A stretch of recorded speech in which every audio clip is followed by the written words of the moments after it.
between the prayers and the videos and the music, the lyrics, I really don't feel like I have to preach today, but I will. That's what I'm here for.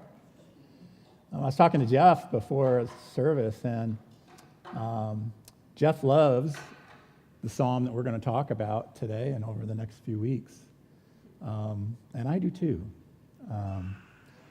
I'm Pastor Mark. I'm pretty new here. It's my, third week, something like that, at the Walk, and I'm blessed to be here. And I know we have some visitors today. You are a blessing to us. If you're visiting us online, you are also a blessing, and you're welcome to be here.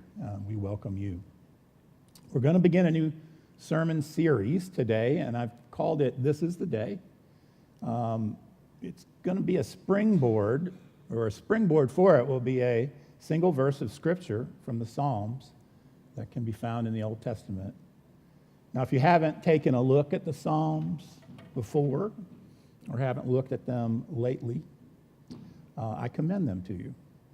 The Psalms lay bare the hopes and dreams, frustrations of the ancient people of Israel, and they are, in my opinion, some of the most beautiful words in literature. They lay open the human condition and how we feel, and they are a meditation to God and about God in praise of God.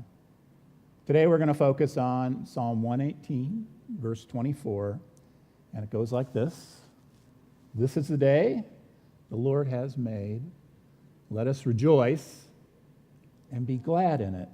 Now, at first glance, Psalm 118, verse 24 seems kind of simple. I think I might be tempted to just keep reading on. There's a lot of really good things in Psalm 118. But we're going to slow down. And that's a good thing to do with Scripture sometimes, is to slow down and look more deeply at what the psalmist is telling us. So today we're going to take a look at how this psalm begins with a declarative and bold statement. This is the day. Imagine if I took a poll about how you start your day. We'd have a lot of different answers, wouldn't we? Some might involve some coffee or tea. Some might involve lighting fires under young people to get them ready for school. I remember those days. Some of you might be checking your phones or your emails to see what took place during the night. Well, part of my routine definitely involves coffee, but another part of it involves reciting this verse from Psalm 118. It sets the stage for my day. This is the day the Lord has made. Let us rejoice and be glad in it. One thing I've found out about myself over the years is that I'm a person who has to work really hard to stay in the present moment. I really like to think about what happened yesterday and how I feel about it, and sometimes I'm thinking way too much about tomorrow and what it might bring. Maybe some of you have that same problem. At least for me, sometimes those types of thoughts can carry me away into almost a preoccupation or an obsession, and then I start to get anxious, and I start to worry, and I start to get negative. And I don't think that's a good thing. And you might say to me, Mark, isn't it a good thing to reflect on what happened yesterday and plan for tomorrow? And yes, of course it is. I'm not suggesting that we can just forget about our past or tomorrow, and reflecting on what happened yesterday or further out in our past can help us accomplish many things. We can learn, we can process, we can heal, we can become better. And looking at the future, looking at tomorrow, can help us be prepared and ready for what it will bring. But if those thoughts grow into something more, if they become preoccupations and obsessions, they can lead to some emotions that take us out of the blessing that this day can be. In Matthew's gospel, Jesus speaks about the spiritual practice of being in the present moment. He says, so do not worry about tomorrow, for tomorrow's will bring worries of its own. Today's trouble is enough for today. Jesus is not saying, don't worry, be happy. He acknowledges that there are troubles. There are troubles today, but that we should just focus on what we encounter today. He's urging us to stay in the present moment. I really like the paraphrase of this saying of Jesus that's found in a version of the Bible you may be familiar with called The Message. It says, give your entire attention to what God is doing right now, and don't get worked up about what may or may not happen tomorrow. God will help you deal with whatever hard things come up when the time comes. I'm going to say that again, and I'd ask you to pray it with me. Give your entire attention to what God is doing right now, and don't get worked up about what may or may not happen tomorrow. God will help you deal with whatever hard things come up when the time comes. When the time comes, God will be there. How will our day be different if we can learn to live into these words of Jesus? There's a Christian psychotherapist by the name of Dr. Gregory Bottaro, and he has written about the spiritual practice of being present, in the present moment. Bottaro draws an important link between being in the present and having trust in God. It's a connection that I never thought through until I read some of his writings. But I think he has something to say. He says, practically speaking, instead of just saying, I trust God, we can put our minds behind our words. When we ruminate about the past or future, churning worries or regrets over and over in our minds, we are acting as if we are in control and we need to figure everything out. If we want to make an act of trust in God, we can try to let go of our false control and focus our minds on the realities of the present moment instead. Bottaro says, integrated with a Christian understanding of the path to holiness, this is how we can experience true peace. If we want to make an act of trust in God, we have to let go of our false control and focus our minds on the realities of being in the present moment. Living in the present isn't easy.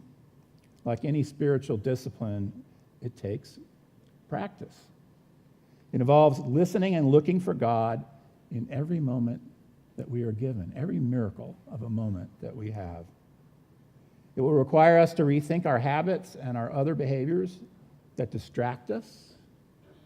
We might need to consider how much power our cell phone has over us, or our emails and texts.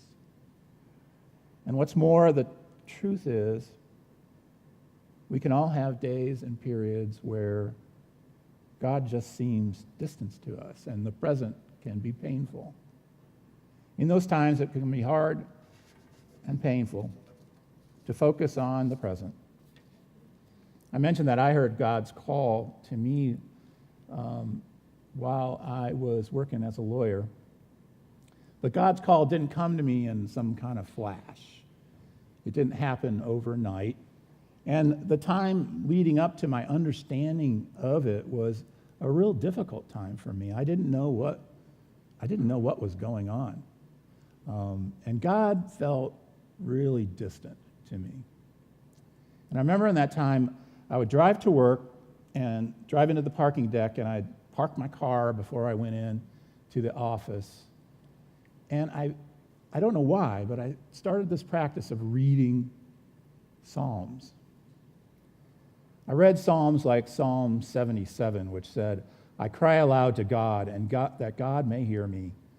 In the day of my trouble, I seek the Lord, and at night my hand is stretched out without wearying. My soul refuses to be comforted. Those were words that I had trouble saying without the psalm helping me.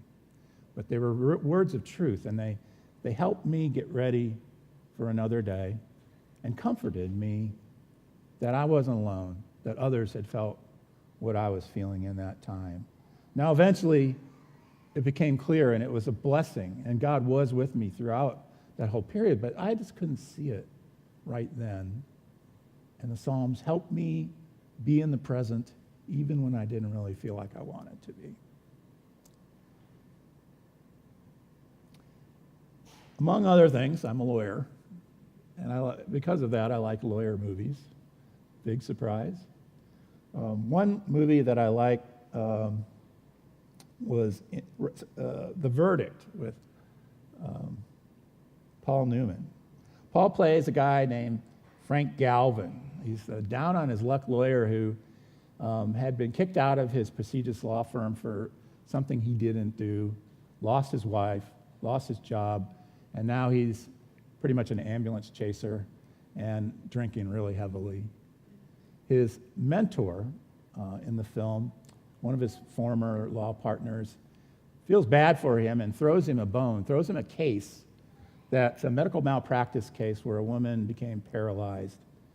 And he throws him that because he knows it's going to be an easy settlement and maybe Frank will get back on his feet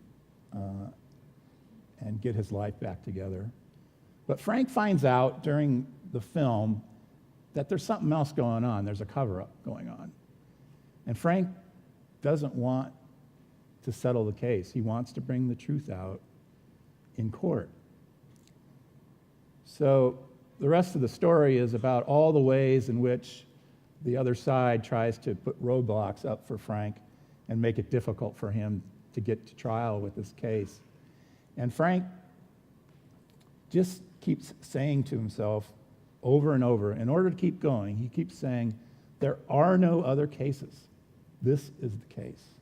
There are no other cases. This is the case. He doesn't want to lose his nerve to keep going. I believe Psalm 118, verse 24, is saying to us, there are no other days. This is the day. This is the day.